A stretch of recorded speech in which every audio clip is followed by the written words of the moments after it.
बिस्मिल्लाहिर्रहमानिर्रहीम। मैं इस वक्त ख़त्म नबूवत चौक ज़फ़रवाल में मौजूद हूँ। जो मेरे व्यूवर्स हैं, जो मेरे चाहने वाले हैं फ़ेसबुक के, मैं उनको ये व्यूवर्स को मैं ये मनाज़र दिखा रहा हूँ। ज़फ़रवाल शकरगढ़ रोड पे ये स्ट्रीट लाइट है जी।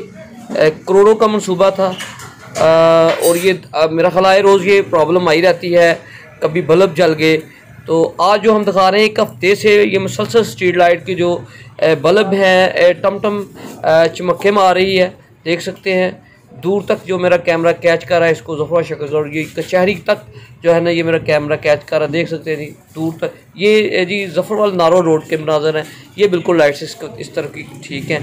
तो यहाँ पर हार्दर्मी ये है कि इंतज़ामिया के बंदे भी ज़ाहिर है ज़फ़रवाल में आना जाना, उनका अड्डे से जाना होता है, कोई इसको चलाने के लिए आता होगा, तो उसने ज़हमत ही नहीं की कि इस पर गौर किया जाए, इसको दुरुस्त करवाया जाए। और मज़ीद यानी नुकसान हो सकता है। आवाम के जो टैक्स का पैसा है इन चीज़ों पे लगता है। ये करोड़ों का मंसूबा था। फौरी तौर पर जो इंतज़ामिया है, ज़िली इंतज़ामिया, तहसील इंतज़ामिया, असिस्टेंट कमिश्नर और DC नालों को इस पर नोटिस लेना चाहिए और इसको फौरी तौर पर दुरुस्त कराना चाहिए जी। थैंक यू, बहुत शुक्रिया, अल्लाह हाफिज़।